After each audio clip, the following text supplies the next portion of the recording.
সকলোকে নমস্কাৰ। ছাত্ৰ-ছাত্ৰীসকলৰ বাবে আহি আছে এক বিশেষ সুবিধা। ঘৰতে বহি প্ৰশ্নোত্তৰ কৰি লাভ কৰিব পাৰিব 1 লাখ টকালৈকে নগদ পুৰস্কাৰ। মানৱতাৰ আশ্ৰয়ৰ সৌজন্যত আয়োজন কৰা হৈছে অসম ভিত্তিক মুকলি আৰ্ট কুইজ আৰু প্ৰতিভা সন্ধানী প্ৰতিযোগিতাৰ।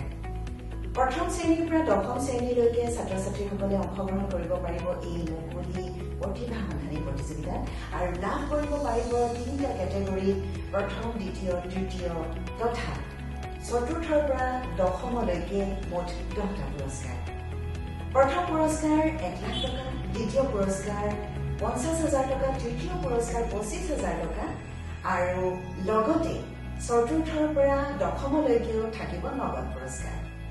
3টা কেটেগৰীত প্ৰথম শ্ৰেণীৰ পৰা চতুৰ্থ শ্ৰেণীলৈকে, পঞ্চম শ্ৰেণীৰ পৰা সপ্তম শ্ৰেণীলৈকে, অষ্টম শ্ৰেণীৰ পৰা দশম শ্ৰেণীলৈকে আয়োজন কৰা হৈছে এই বিশেষ প্ৰতিভা সন্ধানী প্ৰতিযোগিতাৰ।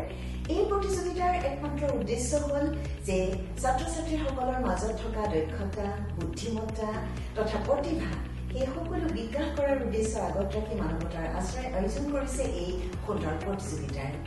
যিসকল ছাত্ৰ-ছাত্ৰীয়ে যিকোনো ক্ষেত্ৰত আগবাঢ়ি আহিবলৈ ভয় কৰি থাকে, সংকোচ কৰি থাকে তথা সাহস নকৰে, সেইসকল ছাত্ৰ-ছাত্ৰীৰ বাবে মানৱতাৰ আশ্ৰয়ে প্ৰদান কৰিছে এক বিশেষ সুবিধা। সেয়া হ'ল যে ঘৰতে বহি প্ৰশ্নোত্তৰসমূহ কৰিব পাৰিব খুব সুন্দৰভাৱে আৰামকৈ। গতিকে ভয় কৰিবলগীয়া, সংকোচ কৰিবলগীয়া একো কথা নাই। সেইসকল ছাত্ৰ-ছাত্ৰীকো আমি বিনম্ৰভাৱে অনুৰোধ জনাইছো যে আপোনালোকো আগবাঢ়ি আহক আৰু এই প্ৰতিযোগিতাত অংশগ্ৰহণ কৰক। এই প্ৰতিভা সন্ধানী প্ৰতিযোগিতাখন অসম চৰকাৰৰ শিক্ষা বিভাগৰ দ্বাৰা অনুমোদিত। এই প্ৰতিযোগিতাখনৰ জৰিয়তে ছাত্ৰ-ছাত্ৰীসকলৰে যে লাভ হ'ব এনে নহয়।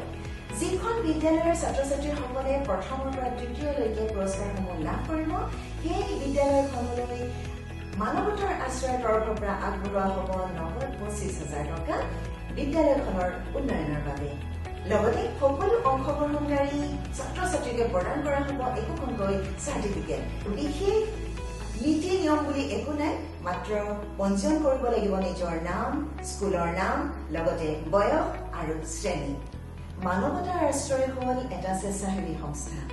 মানৱতাৰ আশ্ৰয়ৰ লগত জড়িত হৈ আছে কেইগৰাকীমান আগৰণুৱা তথা সক্ৰিয় যুৱক, যিসকলে ইতিমধ্যে বহুকেইটা সুন্দৰ সুন্দৰ কামৰ লগত জড়িত হৈ আছে আৰু মানৱতাৰ আশ্ৰয়ৰ জৰিয়তে তেওঁলোকে সঁচা অৰ্থত মানৱ সেৱা কৰি আছে।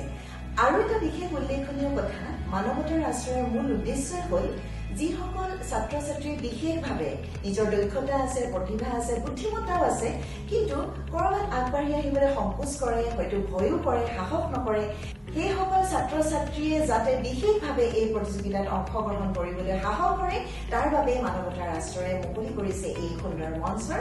গতিকে সকলোৱে সংকোচ নকৰি সাহস কৰি আগবাঢ়ি আহক এই প্ৰতিযোগিতাখনিত অংশগ্ৰহণ কৰিবৰ বাবে। গতিকে তলত গৈ থকা ফোন নম্বৰত নিশ্চয় আপোনালোকে যোগাযোগ স্থাপন কৰিব পাৰিব আৰু আপোনালোকে যিসমূহ তথ্য জানিব বিচাৰে সেয়া নিশ্চয় জানিব পাৰিব।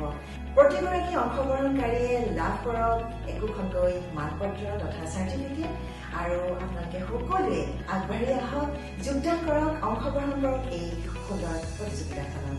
ধন্যবাদ।